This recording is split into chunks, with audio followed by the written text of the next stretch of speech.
আমাদের সংস্কৃতি, আমাদের সংস্কার সর্বদা থাকবে আমাদের সাথে। ভারতের মহান গ্রন্থ আর কাব্যের সম্পূর্ণ সংকলন। সাবস্ক্রাইব করুন তিলক। নিষ্কাম কর্মযোগ, হ্যাঁ, নিষ্কাম কর্মযোগ। এটা কি ধরনের যোগ মাধব, যে মানুষকে পাপ আর পুণ্য দুটো থেকেই মুক্ত করে দেয়? এটা একটি গুপ্ত বিদ্যা পার্থ, যে এর রহস্য যে বুঝতে পেরে যায় ও এই সংসারের থেকেও এর বন্ধন থেকে মুক্ত থাকে। এটা কি অদ্ভুত কথা বলছো কেশব? আমার বুদ্ধি এখনো এটাকে গ্রহণ করতে পারেনি। কারণ তোমার বুদ্ধির ওপরে এখনো পর্যন্ত অশক্তির পর্দা পড়ে আছে। আর যে নিষ্কাম কর্মযোগের কথা আমি বলছি, ওর ভিত্তি নিরাশক্তির ভিত্তিতে রাখা হয়েছে।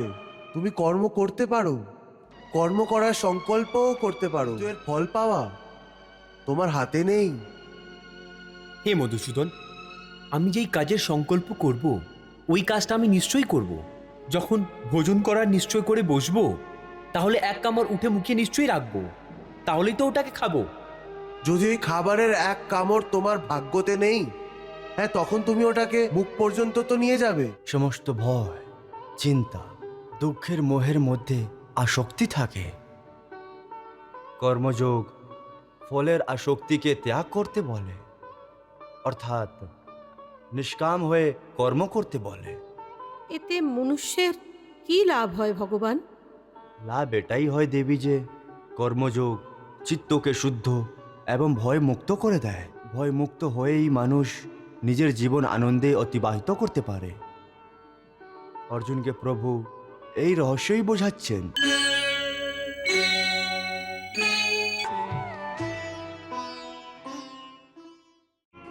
এইভাবে সুখ দুঃখ, লাভ লোকসান, জয় পরাজয় অথবা হার জিতকে কে এক সমান মনে করে শুধু এই জন্য যুদ্ধ করো, কারণ এই সময় যুদ্ধ করা তোমার কর্তব্য। আর যদি এই মানসিকতা নিয়ে তুমি নিজের ধর্ম মনে করে যুদ্ধ করবে, তাহলে ওর জন্য তোমায় পাপ লাগবে না। এটা কি বলছো কেশব? যুদ্ধ করে পাপ লাগবে না? যুদ্ধতে তো অনেক হিংসে হবে, লাখ লাখ লোকের মৃত্যু হবে। তাহলে মনুষ্য পাপ থেকে কি করে বাঁচতে পারবে? যদি কোনো কাজ নিষ্কাম কর্মযোগের নিয়মে করা হয়, তাহলে না তো কোনো পাপ হয় আর নাই ওর পুণ্য পাওয়া যায়। নিষ্কাম কর্মযোগ, হ্যাঁ, নিষ্কাম কর্মযোগ।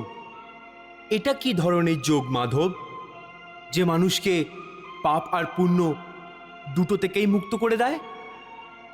এটা একটি গুপ্ত বিদ্যা পার্থ, যে এর রহস্য যে বুঝতে পেরে যায় ও এই সংসারের থেকেও সংসারের সমস্ত কর্তব্য করেও কর্মফলের বন্ধন থেকে মুক্ত থাকে। এটা কি অদ্ভুত কথা বলছো কেশব? আমার বুদ্ধি এখনো এটাকে গ্রহণ করতে পারেনি।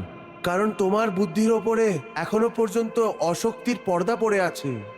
আর যে নিষ্কাম কর্মযোগের কথা আমি বলছি, ওর ভিত্তি নিরাশক্তির ভিত্তিতে রাখা হয়েছে। হে অর্জুন, এই নিরাশক্তি যোগকে যদি তুমি বুঝতে পেরে যাবে, তাহলে তোমার জীবনে সম্পূর্ণ শান্তি এসে যাবে। হে মাধব, এই যোগের সাধনা কি করে হয়? এই যোগের নিয়ম কি? ও সাধনা করার জন্য হাজার হাজার বছর ধরে তপস্যা করার প্রয়োজন নেই। এর সাধনা তো এক মুহূর্তেই হয়ে যায়। হ্যাঁ, এক মুহূর্তেই। যেই মুহূর্তে কোনো প্রাণী নিজের মনের চিন্তা বদলে ফেলে, ওই মুহূর্তেই। কিন্তু হে কেশব, যে কোনো মনুষ্য এক মুহূর্তের মধ্যে আসক্তিকে কি করে ছাড়তে পারে? যখন ও কর্ম করে, তাহলে ওর ফলের আসক্তি তো ওর কর্মের একটির ভাগ্যেই হয়। সেই জন্য ও ফল পাওয়ার ইচ্ছেতেই কাজ করে। হে অর্জুন, ব্যাস এখান থেকে নিষ্কাম কর্মযোগের সাধনা আরম্ভ হয়। অর্থাৎ অর্থাৎ তুমি বললে যে প্রাণী ফল পাওয়ার ইচ্ছে রেখেই কর্ম করে, কিন্তু নিষ্কাম কর্মযোগ এটা শেখায় যে যে ফল পাওয়ার ইচ্ছা রেখে না, বরং নিজের কর্তব্য পুরো করার জন্য, নিজের ধর্মের পালন করার জন্য কর্ম করো। ফলের ওপরে ভরসা রেখে কর্ম করো না, কারণ ফল পাওয়া তোমার হাতে না, তোমার অধিকারে শুধু কর্ম করাই লেখা আছে। কর্মণ্যেবাধিকারস্তে মা ফলেষু কদাচন মা কর্মফল হেতুর্ভূর্ম ते संगोस्त्व कर्मणि। कर्म तेरे अधिकार में केवल कर्म किए जा, तू कर्म किए जा।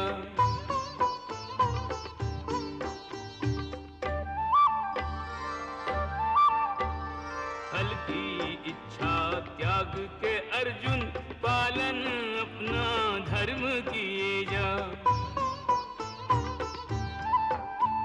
किस स्थिति में क्या धर्म है तेरा, किस स्थिति में क्या धर्म है तेरा, ज्ञात तू इसका मर्म किए जा। किस स्थिति में क्या धर्म है तेरा, ज्ञात तू इसका मर्म किए जा। तेरे लिए जो धर्म है निश्चित, निष्ठा से वो कर्म किए जा। तेरे लिए जो धर्म है निश्चित, निष्ठा से वो कर्म किए जा। এ পার্থ, তুমি কর্ম করতে পারো, কর্ম করার সংকল্পও করতে পারো, কিন্তু এর ফল পাওয়া তোমার হাতে নেই। হে মধুসূদন, আমি যেই কাজের সংকল্প করব ওই কাজটা আমি নিশ্চয়ই করব। যখন ভোজন করার নিশ্চয় করে বসবো, তাহলে এক কামড় উঠে মুখে নিশ্চয়ই রাখবো, তাহলেই তো ওটাকে খাবো। যদি ওই খাবারের এক কামড় তোমার ভাগ্যতে নেই, হ্যাঁ, তখন তুমি ওটাকে মুখ পর্যন্ত তো নিয়ে যাবে, কিন্তু ওই কামড়ের এক দানাও তুমি মুখে ঢুকাতে পারবে না। হে অর্জুন, শুধু কর্মের সংকল্পই প্রাণীর অধিকারে আছে, ওর ফল প্রাণীর অধিকারে নেই। সেটা কি করে? আমি বলছি কি করে। পার্থ, একটু ওই দৃশ্যের কল্পনা করো যে নগরের ধনবান ব্যক্তির সম্মুখে অনেক সুস্বাদু ভোজন পরিবেশন করা হয়েছে। থালা সোনার, গরম গরম ব্যঞ্জন ভরা আছে, যাকে দেখে ও অনেক প্রসন্ন হচ্ছে।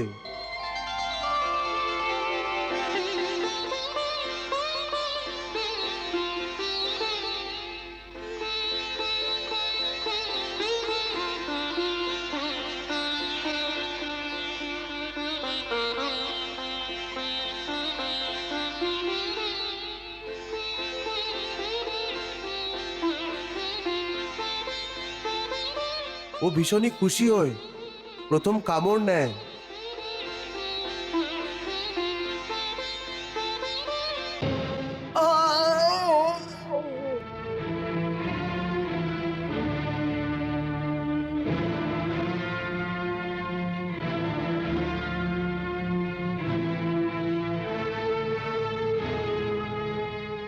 দেখলে তো, যদি ভাগ্যতে না হয় তাহলে মুখ পর্যন্ত পৌঁছেও খাবার খেতে পারা যায় না।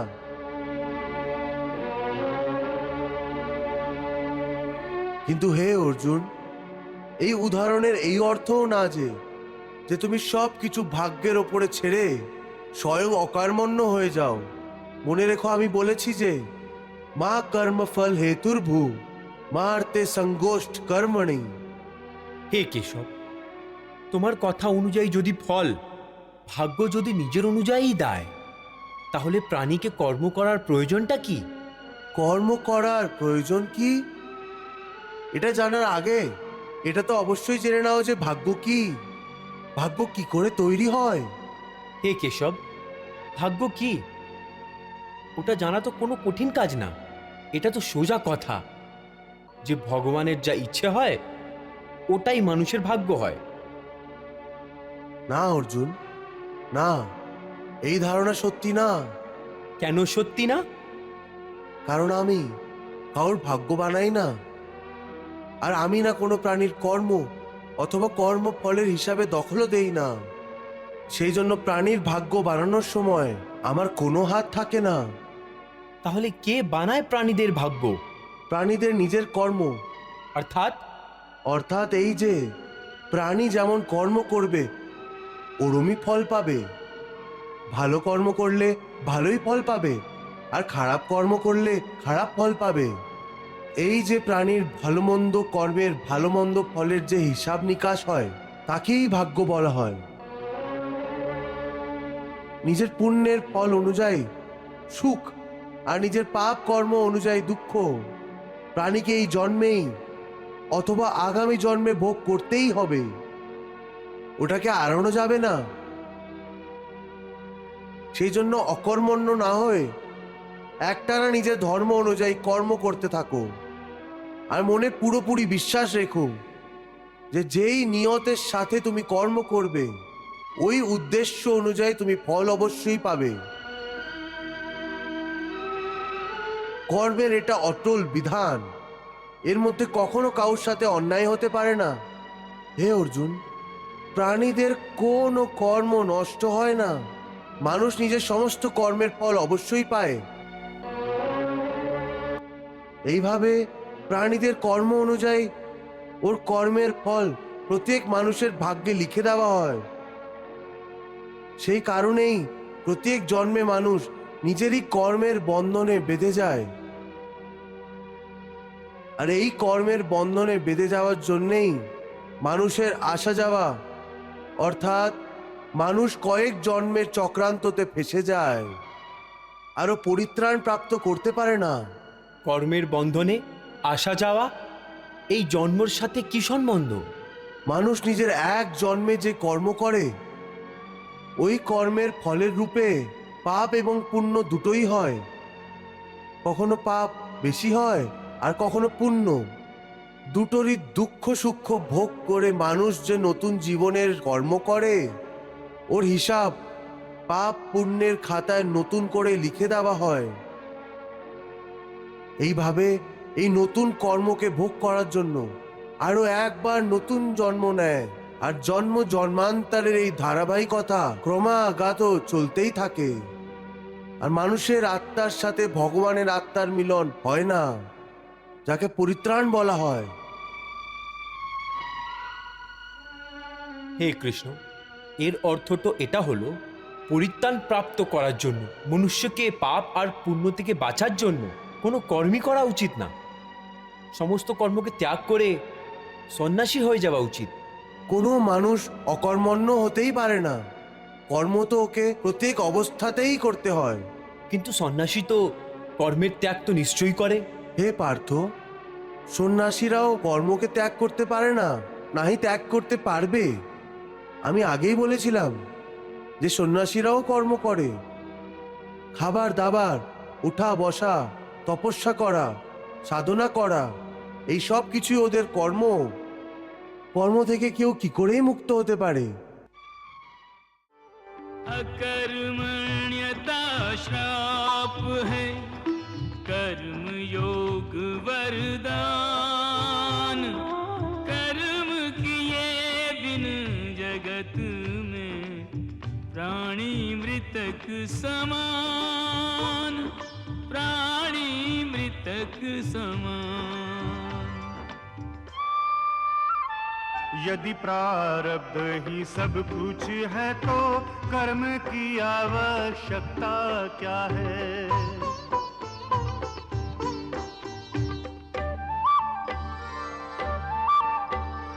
कर्म बिना प्रारब्ध न बनता, इसलिए कर्म विधान बना है।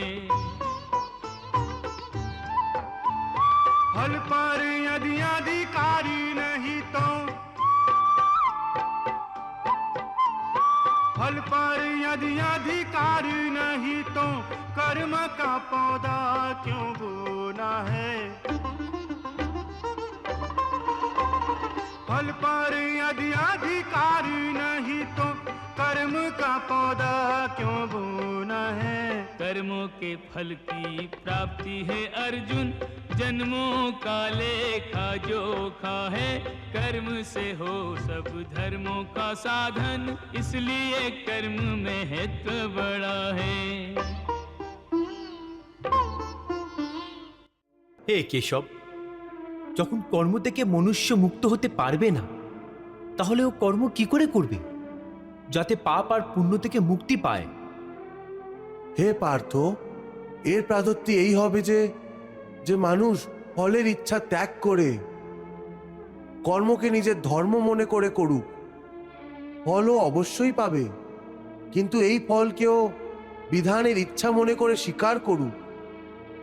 জ্ঞানী পুরুষেরা বাহ, কত মহান সত্যি প্রভু সহজেই বলে দিলেন। সেটা কি করে ভগবান? দেবী, সমস্ত ভয়, চিন্তা, দুঃখের মোহের মধ্যে আসক্তি থাকে। কর্মযোগ ফলের আসক্তিকে ত্যাগ করতে বলে, অর্থাৎ নিষ্কাম হয়ে কর্ম করতে বলে। এতে মনুষ্যের কি লাভ হয় ভগবান? লাভ এটাই হয় দেবী যে কর্মযোগ চিত্তকে শুদ্ধ এবং ভয় মুক্ত করে দেয়। দেবী, ভয় মুক্ত হয়েই মানুষ নিজের জীবন আনন্দে অতিবাহিত করতে পারে। অর্জুনকে প্রভু এই রহস্যই বোঝাচ্ছেন। হে অর্জুন, তুমি ইন্দ্রলোক দিব্যাস্ত্র পাওয়ার জন্য গেছিলে, তখন উর্বশীর মোহজালে ফাঁসনি, উর্বশীকে দেখে মুগ্ধ হওনি, কারণ ওই সময় তোমার মন আসক্তি ছিল না। আমি তো এখানে আমার অতিথির সেবায় নিজেকে সমর্পিত করতে এসেছি। না না, এটা ধর্ম না, এটা অধর্ম, পাপ। হে অপ্সরা, আমার জন্য প্রতি স্ত্রী যে আমার সাথে বিবাহ বন্ধনে বাঁধেনি আদরণীয় পাত্র, দেবী এবং মায়ের সমান।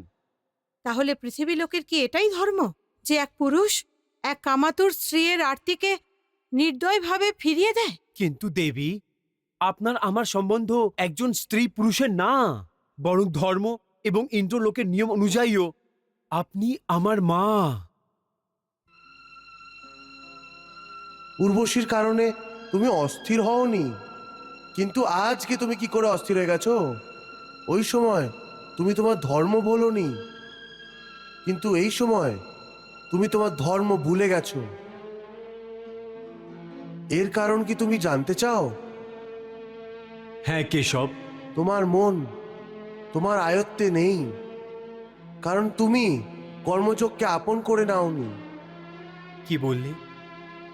কর্মযোগ থেকে মন অয়তে থাকে? হ্যাঁ অর্জুন, কর্মযোগের কারণে কর্মযোগীর মন এদিকে এদিকে ঘুরে বেড়ায় না, কর্মযোগীর বুদ্ধি স্থির হয়ে যায়। যেইভাবে পাথরের একটি মজবুত চট্টানকেও নদীর ঝড়ও অস্থির করতে সক্ষম হয় না,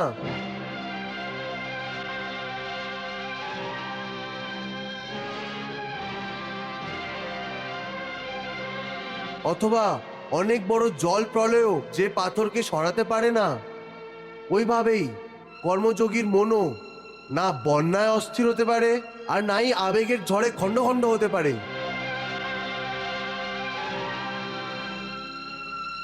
হে পার্থ, সেই জন্য তুমি নিষ্কাম কর্মযোগের সাধনা করো।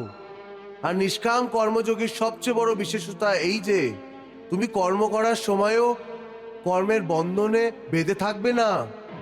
তুমি কর্ম করার সময়েও কর্মের বন্ধনেও বেঁধে থাকবে না।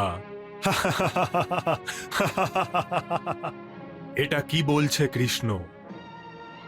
এমন মনে হচ্ছে যে আমার প্রিয় পাণ্ডুর নিষ্পাপ পুত্র অর্জুনকে কৃষ্ণ বিভ্রান্ত করার চেষ্টা করছে। যুদ্ধের প্রস্তুতি নেওয়ার জন্য গোলক ধাঁধায় ফাঁসাচ্ছে।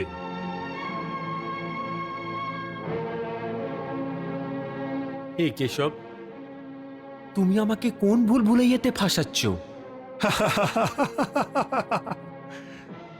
দেখে নাও সঞ্জয়, অর্জুনের মনের মধ্যেও সন্দেহের নির্মাণ হয়েছে। ও বুঝতে পেরেছে যে কৃষ্ণ গোল গোল ঘুরিয়ে কথা বলছে। হে কেশব, কর্ম করার সময় কর্ম কোনো বন্ধন হবে না, এটা কি করে সম্ভব হতে পারে? ওই কর্ম করার পদ্ধতি বলো, যাতে কর্ম করো কিন্তু বন্ধন না হোক। এটার বড় সহজ পদ্ধতি। তুমি কর্মফলে আসক্তি রেখো না। এটা কি করে হতে পারে? ফল প্রাপ্তির ইচ্ছে তো সবাই করে, কিন্তু কি ইচ্ছে করা মাত্রই মানুষ ফলের প্রাপ্তি করতে পারে? না অর্জুন, কারণ ফল তো ভাগ্যের হাতে আছে। আর যেই মানুষ ফল প্রাপ্তির ইচ্ছা করে, ওর মন ফলের প্রাপ্তির কথা ভেবে নিজের কর্ম এবং কর্তব্য থেকে বিচলিত হয়ে যায়, আর ও ওই ফল প্রাপ্ত করতে পারে না যার ও ইচ্ছা করেছিল। পার্থ, মানুষ শুধু কর্ম করতে পারে, ফল কখনো মানুষের অধীনে থাকে না। কেশব, যদি ফলের প্রাপ্তি মনুষ্য অথবা ওর কর্মে অধীনে থাকে না, তাহলে ও কর্ম করবে কেন? কারণ মানুষের এটাই ধর্ম, নিজের কর্তব্যের পালন করা। এই কর্তব্য পালনের জন্য প্রয়োজন কর্ম করা। কিন্তু হে কেশব, ফল প্রাপ্তির ইচ্ছা যদি ছেড়ে দেয়, মানুষের মধ্যে কর্ম করার ইচ্ছে কি করে উৎপন্ন হবে? যদি ফলের ইচ্ছা না থাকবে, তাহলে ও মনুষ্য কর্ম করবে বা কেন? হে অর্জুন, যে সাধারণ মানুষ ফলের ইচ্ছে রেখেই কর্ম করে, ওরা সুখ দুঃখ ইত্যাদিতে ফেসে যায়, ওদের মনের শান্তি নষ্ট হয়ে যায়। প্রত্যেক ক্ষণ, প্রত্যেক মুহূর্তে ফল প্রাপ্তির বিচার এসে ওদের নিদ্রা উড়িয়ে দেয়। হে পার্থ, তুমি দুর্যোধন এবং ওদের ভাইদেরই দেখে নাও। ছোটবেলা থেকেই দুর্যোধন, শকুনি এবং দুঃশাসন ইত্যাদি হস্তিনাপুরের সিংহাসনকে প্রাপ্ত করার জন্য কত অধর্ম করেছে, মনে আছে তো তোমার? ওরা যখন ভীম ভ্রাতাকে জলে ফেলে দিয়েছিল, আর ওই ঘটনাও মনে হবে তোমার, যখন এই কৌরবেরা তোমাদের সমস্ত পাণ্ডবদের লক্ষাগৃহে জ্বালিয়ে মেরে ফেলার চাল রেখেছিল।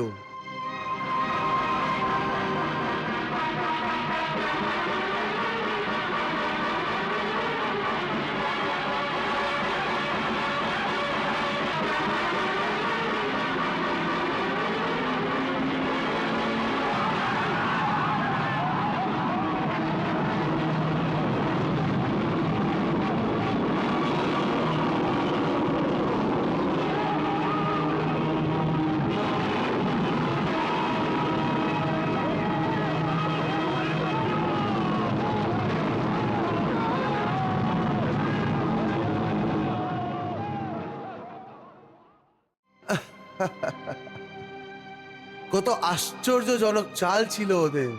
ওই আগুন থেকে তোমাদের জীবিত বেঁচে ফিরে আসা অসম্ভব ছিল।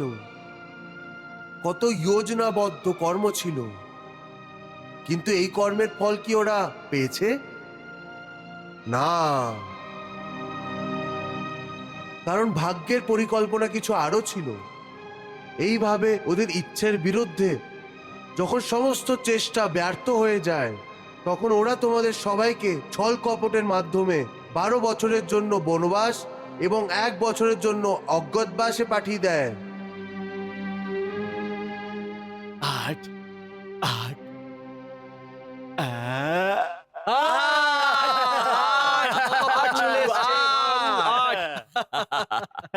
বাহ মামা বাবু, বাহ! কি সুন্দর পাশা নিক্ষেপ করেছেন আপনি। কিন্তু বারবার চেষ্টা করার পর এখনো কৌরবেরা ওদের ইচ্ছে অনুযায়ী ওদের ফল পায়নি। ওরা এটা ভুলে গেছে যে ফল ভাগ্য অনুযায়ী পাওয়া যায়। এই দুষ্কর্মের চক্রে ওরা জঘন্যভাবে ফেসে গেছে পার্থ। আর যেই ফলের ইচ্ছে ওরা করছে, ওই ফল ওরা প্রাপ্ত করতে পারবে না, বরং দুষ্কর্মের খারাপ ফলই ওরা পাবে। এই কথা তুমি সর্বদা মনে রেখো। দেবী, একদিক দুর্যোধন আর অন্যদিকে ভরতের উদাহরণ আছে। একদিক অশক্তি আছে আর অন্যদিকে নিরাশক্তি। ভরতকে ওর ভাই শ্রীরাম সিংহাসন দিয়ে দিয়েছিলেন, কিন্তু ও স্বীকার করেনি। আর অন্যদিকে দুর্যোধন নিজের ভাইদেরই রাজপাট ছলন করে কেড়ে নিয়েছে। ভরত রাজ পাওয়ার পরেও ওকে স্বীকার করার পরিবর্তে শ্রীরামের দাস হয়ে কর্তব্যের পালন করেছে।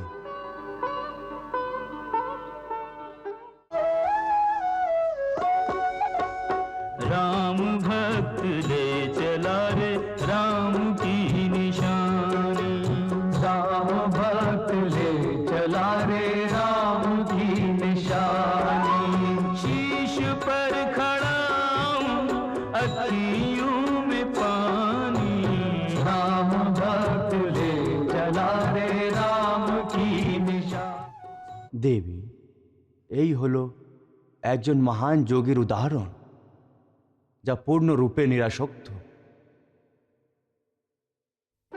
আর ওইদিকে দেখো, আসক্তি আর লোভের জলা বাদতে আটকে পড়ে আছে দুর্যোধন। এসো দ্রৌপদী, এসো, এসে আমার কোলে বসে পড়ো। দুর্যোধন! ভগবান শ্রীকৃষ্ণ ঠিকই বলছেন দেবী, দুর্যোধনকে ওর কর্মের ফল ভোগ করতেই হবে।